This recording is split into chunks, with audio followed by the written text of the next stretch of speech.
South India shopping mall the wedding మంత్ర సరికొత్త wedding collection south India shopping mall.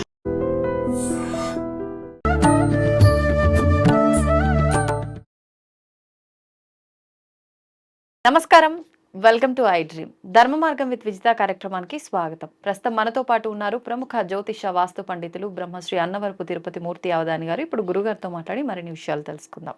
నమస్కారం గురుగారు. ఓం శ్రీ మహాగణాధిపతయే నమః. గురుగారు, రుద్రాభిషేకం చేయటం వల్ల అనారోగ్యంగా ఉన్న వాళ్ళు ఎవరైనా ఉంటే వాళ్ళ ఆరోగ్య పరిస్థితి అనేది కుదుట పడుతుంది అని చెప్పి, ఎటువంటి ఆరోగ్య పరంగా ఇబ్బందులు ఉన్నా కూడా అవన్నీ తీరిపోతాయి అని చెప్పి నమ్ముతూ ఉంటారు.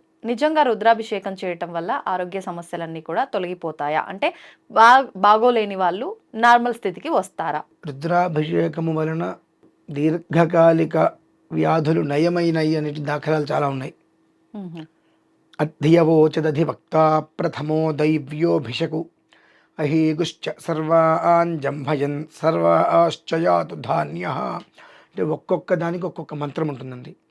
మనిషి హాస్పిటల్లో ఉన్నాడు, శరీరం ఎక్కిచ్చాడు, కాస్త ఇబ్బందికర వాతావరణంలో ఉన్నాడు అన్నప్పుడు ఈ మంత్రం ఎంత పారాయణ చేస్తే అంతగా మనిషిలో ఆ శక్తి వెళ్తూ ఉంటుంది. ఇది అనేక దాఖలాలు ఉన్నాయి. కాబట్టి మనకేంటంటే ఇది నిజమా అనేటువంటి ఒక అపనమ్మకంలో మనం ఉంటాం. హాస్పిటల్లో ఉన్నాం, మందులు పడుతున్నాం కదా, అది మనకు నయం చేసింది అని. ఆ ఒక మందు శరీరంలోకి వెళ్ళి ఎలా అయితే పనిచేస్తుందో అలానే మంత్రం అమ్మ. అదేంటండి, మీరు టాబ్లెట్ వేసుకుంటారు, అది లోపల ఎక్కడ పనిచేస్తుందో మీకు తెలియదుగా, ఎలా పనిచేస్తుందో మీకు తెలియదు. అది తయారు చేసిన డాక్టర్కి మాత్రమే టాబ్లెట్ వాడితే ఎలా పనిచేస్తుందని తెలిసి ఎంత మోతాదు ఏది ఉండాలి రెడీ చేస్తాడు. అతను అలా తయారు చేయడానికి అతని చదువు, ఆ చదువు కారణం మళ్ళీ భగవంతుడు, భగవంతుడు అనుగ్రహం, గ్రహశక్తి, ఈశ్వరుడు యొక్క పరిపూర్ణ అనుగ్రహం. అధ్యవోచదధివక్త ప్రథమో దైవ్యో భిషకు. భిషకు అంటే వైద్యుడు, భిషక్ అంటే వైద్యుడు, భిషక్ అంటే వైద్యుడు. మొట్టమొదటి వైద్యుడు ఎవరి అంటే భగవంతుడే మళ్ళీ. అందుకనే అన్ని కులాల వారు, అన్ని మతాల వాళ్ళు ఏ సమస్య వచ్చిన వెంటనే డాక్టర్ దగ్గరికి వెళ్తూ ఉంటారు. ఎందువల్లంటే ఆ డాక్టర్నే భగవంతుడిగా కొలుస్తారు వాళ్ళు. సో మొట్టమొదటి వైద్యుడు ఎవరి అంటే డాక్టర్, ఆయన ఈశ్వరుడు. కనుక ఆ రుద్రానికి సంబంధించినటువంటి దాంట్లో ఒక్కొక్క దానికి ఒక్కొక్క మంత్రం. వయస్సు పర్ణ అనేటువంటి ఒక మంత్రం.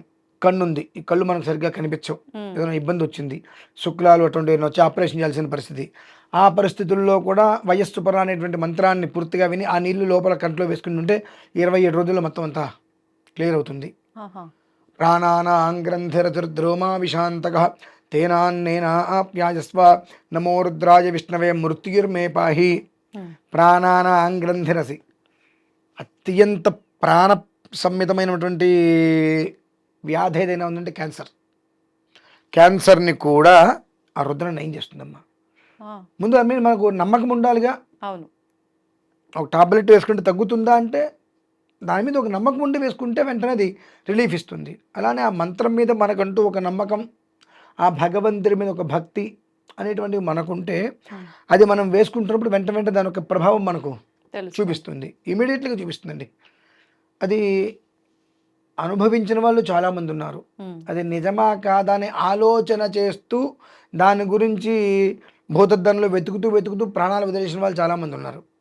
అంటే ఆ దేవుడి దగ్గరికి వెళ్తే మంచి జరుగుతుందా, నిజమా అని. ఈ మధ్యలో కొంతమంది ఈశ్వరుని ఆరాధన చేస్తే కష్టాలు వస్తాయి అంటూ ఉంటారు. అందుకని ఈశ్వరుని ఆరాధన ఎవరు చేయరంటూ ఉంటారు. అవును, ఐశ్వర్య ప్రదాత ఈశ్వరుడు నిజమే. ఆయన్ని బాగా ఆరాధించిన వాళ్ళకి ఒక మోస్తరు కష్టాలు వస్తాయి. ఎందుకు వస్తాయి అంటే ఐశ్వర్య ప్రదాత కనుక నీ యొక్క తత్వాన్ని నువ్వు మార్చుకో. నీ దగ్గర అయిన దానికి కాని దానికి నీ దగ్గర ఉన్నదంతా వాళ్ళకి వీళ్ళకి ఇచ్చేస్తాను అంటే రేపు నీ బ్రతికేమవుతుంది? నీ కుటుంబం అంటే ఒకటి ఉంటుంది కదా. నీకు రేపు అవసరమైతే మంచినీరు కూడా ఇచ్చేవాడు ఎవడు బయట ఉండడు. ఇవాళ నీ దగ్గర వచ్చి అన్న అన్న అన్న అక్క అక్క నీ దగ్గర చుట్టూ తిరిగిన వాళ్ళందరూ కూడా రేపొద్దు నీ దగ్గర రూపాయి లేకపోతే మొహం కూడా చూడరు. సో నీకు నేను రేపొద్దున అపరిమితమైన ఐశ్వర్యాన్ని ఇద్దామనుకుంటున్నా. ఆ ఇచ్చినప్పుడు వీళ్ళల్లో ఎవరు ఏంటి అనే విషయాన్ని నీకు తెలియాలంటే నీకు కష్టం అనేటువంటిది వస్తే నీ అనేటువంటి వాళ్ళు ఎవరు, నీకు దగ్గరగా ఎవరున్నారు, కష్టం వచ్చినప్పుడు నీకు నిన్ను కాచుకుంటూ నీకు దగ్గరగా ఎవరున్నారు, ఏమో వీళ్ళ కష్టం వచ్చింది మనకెందుకు లేనిపోయింది, దగ్గరికి వెళ్తే ఏమన్నా హెల్ప్ అడుగుతారని చెప్పి పారిపోయిన వాళ్ళు ఎవరున్నారు అనేటువంటి విషయాన్ని నీకు పరిపూర్ణంగా తెలియటం కోసమే భగవంతుడు నీకు కొన్ని రకాల ఇబ్బందులు ఇస్తాడు. ఓకే. ఆ ఇబ్బందులు నువ్వు కనుక తెలుసుకొని తగు రీతిలో జాగ్రత్తగా ఉండగలిగితే ఆ పరమేశ్వరుడు ఇచ్చేటువంటి అనంతమైన ఐశ్వర్యానికి నువ్వు అర్హురాలుగా అవుతావు. లేదనుకోండి ఎంత డబ్బున్నా మనకు అది పంచదార పాకం పారుతూ ఉంది అన్నట్టుగా వెళ్ళిపోతుంది. మన మనస్తత్వాలు ఎలా ఉండదు తెలుసమ్మా, ఈశ్వరుడు అందుకనే నువ్వు ఎంత చేస్తావో చూస్తూ ఉంటాడు ఆయన. మనకు ఒక దాని మీద స్థిరమైన నిర్ణయం ఉండదు. కోతి వంటి మనసు అంటారు కదా, చీమ వంటి మనసు, కోతి వంటి బుద్ధి. చీమ మనసు అంత మంచిది అంటారా? అంటే చిన్నది, దానికి ఒక వ్యవస్థ ఉండదండి. అంటే దానికి ఏం కావాలో కూడా తెలియదు. ఇక్కడ పంచదార ఉంటుంది, ఆ పంచదార తింటూ ఉంటాయి అవి. ఈ పక్కన బియ్యపిండి పోస్తే ఇది వదిలేసి బియ్యపిండి దగ్గరికి వెళ్తాయి, ఆ పక్కన బూందీ వేస్తే అది వదిలేసి దాని దగ్గరికి వెళ్తాయి, ఆ పక్కన ఇంకోటి పోస్తే అటు వెళ్ళిపోతాయి. దానికి ఏదో ఒకటి తినాలి, ఏం తినాలో తెలియదు, క్లారిటీ ఉండదు. ఏదున్నప్పటికీ కూడా మనకు కావాల్సింది పంచదార అనేటువంటి స్థితిలో పక్కన ఏం పెట్టినా దాన్ని వదిలేసేసి దాని అంటే పక్క వాటితో సంబంధం చెప్పి ఇవే తీసుకొని వెళ్ళిపోవు.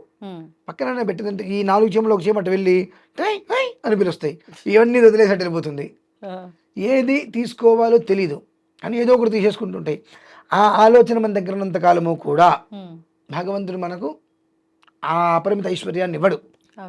కనిపెట్టుకు చూసు కోతి అంటే అదేంటండి కోతి అంతకన్నా దారుణం కదండి అంటాం మనం. కోతి అంటే కోతి చేష్టలే చూసామండి, మర్కట కిషోరాన్ని చూడాల. అంటే అండి మర్కట కిషోరము అంటే ఆ కోతి దానికి పిల్ల దాని కడుపుని గట్టిగా పట్టుకుని ఉంటుంది, ఇది చెట్టు మించి చెట్టు మీదకి దూకుతూ వెళ్తుంది, అది గట్టిగా పట్టుకోవాలి, పిల్లే పట్టుకోవాలి. అవును, అది కనుక వదిలేస్తే తల్లి పట్టించుకోడు, నీ చావును వెళ్ళిపోతుంది అది. అలా ఎగురుతున్నప్పుడు దానికి విద్య అదంతా పిల్లకి. నువ్వు ఎంత దానికి భయపడతా ట్రైనింగ్ అదే ఉంటాయండి. అదే నేను అంటున్నా, మర్కట కిషోరం మార్జాల కిషోరం. నువ్వు కనుక మర్కట కిషోరంగా ఉంటే మార్జాలంగా భగవంతుడు నిన్ను చూస్తాడమ్మా. మార్జాలంగా అంటే చెప్తా. మర్కటము అంటే మనం భగవంతుని గట్టిగా పట్టుకోవాలి, ఆయన దూకుతూ ఉంటాడు, చాలా ఊబిలోకి ముంచేస్తాడు, నానా రకాల కష్టాలు పెడతాడు.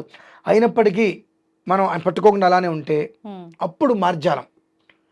మార్జాలం అంటే పిల్లి తన పిల్లల్ని నోట ఖర్చుకొని గోడ దూకుతూ ఉంటుంది. మనం ఏంటి పిల్లి దాని పిల్లల్ని చంపేస్తుంది ఏంటని మనం అనుకుంటాం, కానీ దానికి తెలిసి ఎంత జాగ్రత్తగా తన పిల్లల్ని ఎక్కడెక్కడ పెట్టాలో తన నోట ఖర్చుకొని వెళ్ళిపోతుంటుంది. ఆ రకంగా భగవంతుడు మనల్ని పట్టుకుంటాడు. అది చూసిన వాళ్ళందరికీ ఎలా అనిపిస్తుంది అంటే ఇంత భగవంతుని ఎంత ఆరాధిస్తున్నా ఇంత కష్టపడుతున్నారేంటి వీళ్ళు అన్నట్టుగా భగవంతుడు కనిపిస్తుంది. కానీ మనకు తెలుసు ఎటువంటి కష్టాల్లో నుంచి ఎన్ని రకాలు దాటుకొని బయటకు వస్తే ఎన్ని రకాల వ్యాధుల నుంచి మనం బయటపడ్డాం. వ్యాధి మీనింగ్ సాటి మనిషి, సాటి మనిషి.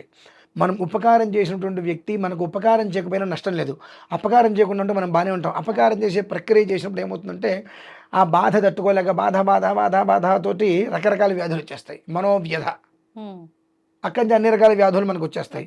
కాబట్టి ఇటువంటివి ఎన్నో తట్టుకొని మనం బయటకు వచ్చి నిలబడటమే ఈశ్వరానుగ్రహం. దానికే రుద్రాభిషేకం, అది విషయం.